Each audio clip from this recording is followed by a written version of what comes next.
Welcome to St Luke and Christchurch, Chelsea.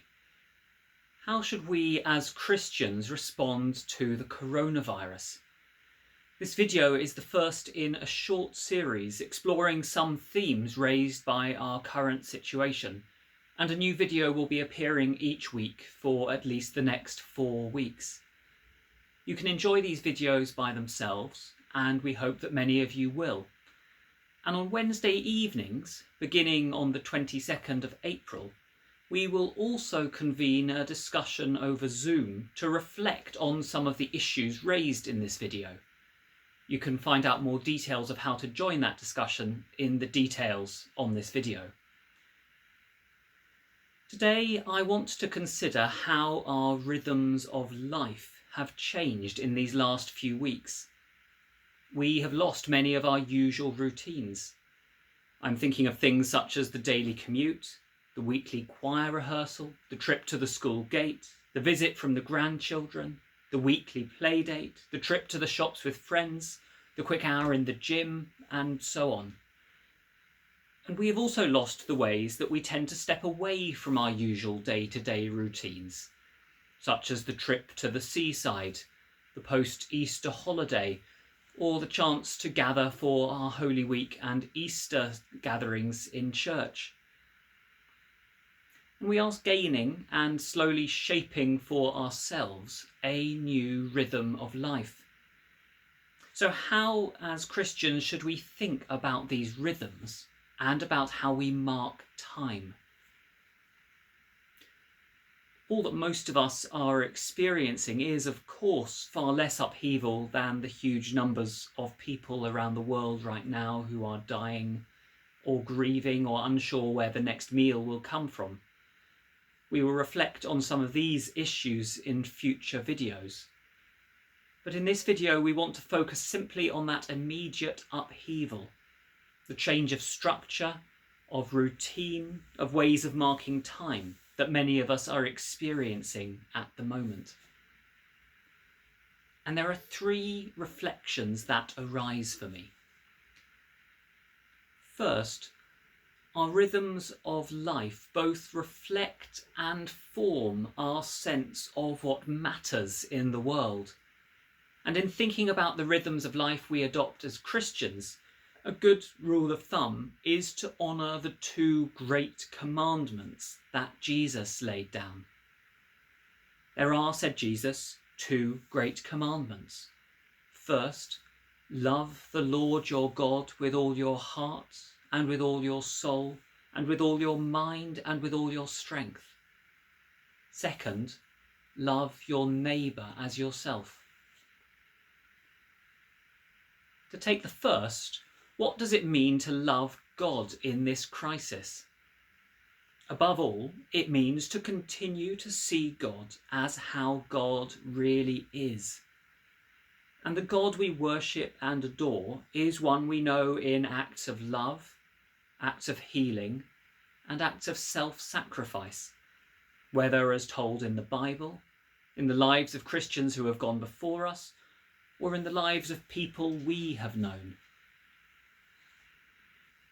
Like the love you might have for a partner, to say you love God does not mean that you are filled with joy the whole time. Certainly, when we say, "I am filled with love for you," we are generally speaking of love as an emotion, a mix of joy, delight, and bliss. But to say we should love God is to seek something more like the love we might observe in a couple who have been married for a long time. Certainly there are moments of explicit delight in one another, but what is more noticeable at any given minute is a sense of commitment to one another, a sense of understanding, a recognition that this other is good for me. That is what love for God looks like. Jesus urges us, second, to have love of our neighbour. At the moment, we are witnessing many moments of love of our neighbour. People providing food for others, people seeing that people are not alone, hospital staff putting themselves in harm's way to bring healing to others. in these moments, we are seeing acts of love that look like that loving, healing, self-sacrificial love of God. They are acts of loving our neighbour, but they are at the same time acts that show love of God and which reflect God's love for us. And although I say that they reflect God's love, Christians have often gone further and said that these acts participate in God's love, since it is God's Spirit that helps us to do them. We need, in short, rhythms of life that honour these two great commandments, to love God and to love our neighbour. Second, for Christians, routines and ways of marking time exist not to bring us to some perfect state, but to recognise that our experience of the world takes many different forms. There are some practices and belief systems in which the goal is to reach some sort of steady state in our personality, and which often means some sense of being unfussed by anything of life. We might think of Stoicism, or some accounts of Buddhist enlightenment, or some kinds of mindfulness. But the Christian emphasis is that there is a time for everything. There is a time for joy and a time for sorrow. The church year reflects this in its times of fasting, like Lent, and its times of feasting, like Easter. So the aim of our Christian lives is not to achieve some state of always being okay, or unfussed by whatever the world might throw at us, but rather to live in a way that acknowledges what is happening and recognises it within our frame of our understanding of the whole world and God. We do not try to convert all of our feelings into some kind of Easter joy, but we do recognise that Easter changes our emotions. Despair can turn into sorrow, hysteria into grief that mourns with hope. Wrath and fury can become a righteous indignation at all that is wrong in the world. These various emotions are right and proper. Our rhythms of life do well to recognise all of them.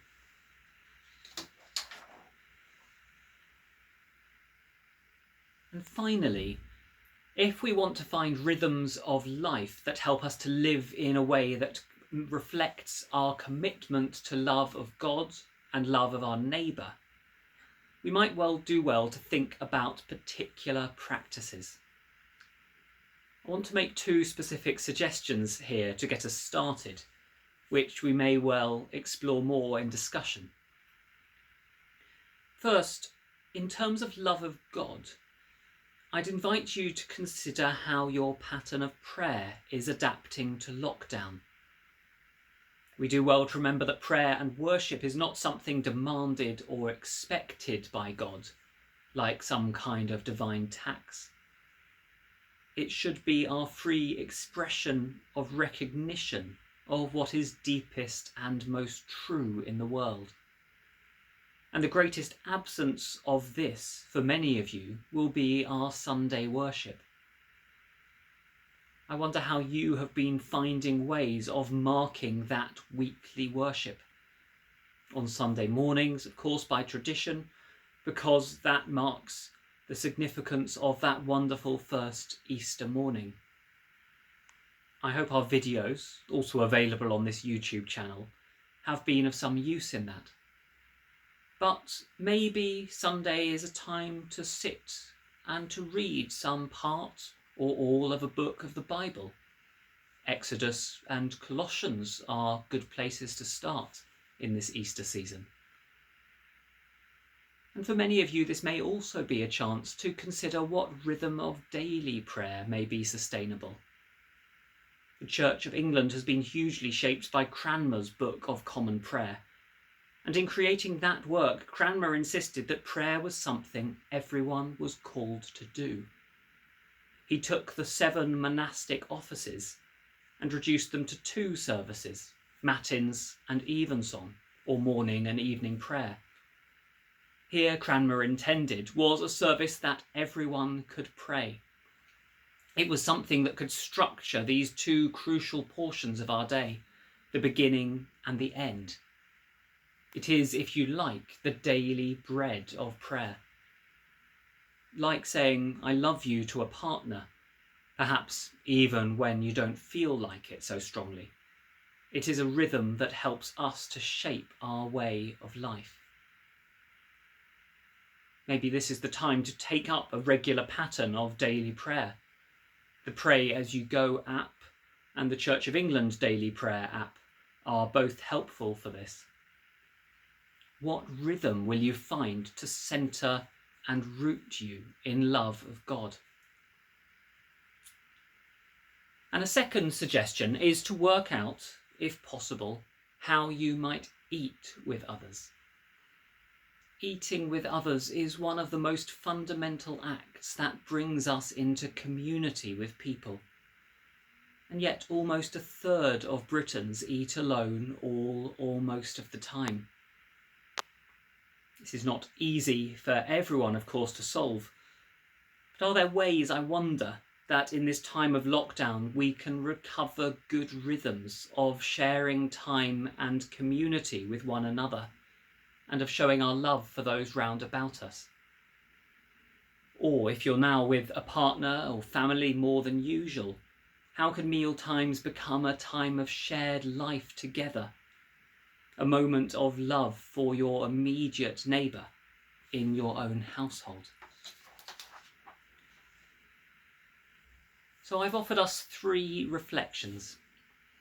First, in the rhythm of life we adopt as Christians, a good rule of thumb is to honour the 2 great commandments that Jesus offered.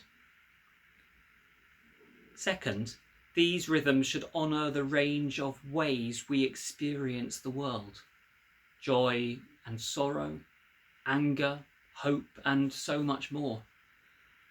We are called not to grow towards some state of unchanging emotions, but rather to let our emotions be deepened so that this love of God and of neighbour infuses all we do.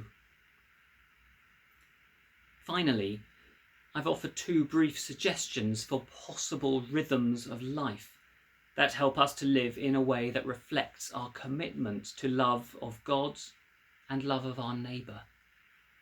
First, a pattern of prayer, and second, breaking bread regularly with others. In our Wednesday discussion, we'll explore more some of the issues raised here. But for now, thank you for watching this. We hope you found it helpful, and please do share it with anyone else who you think may find it valuable.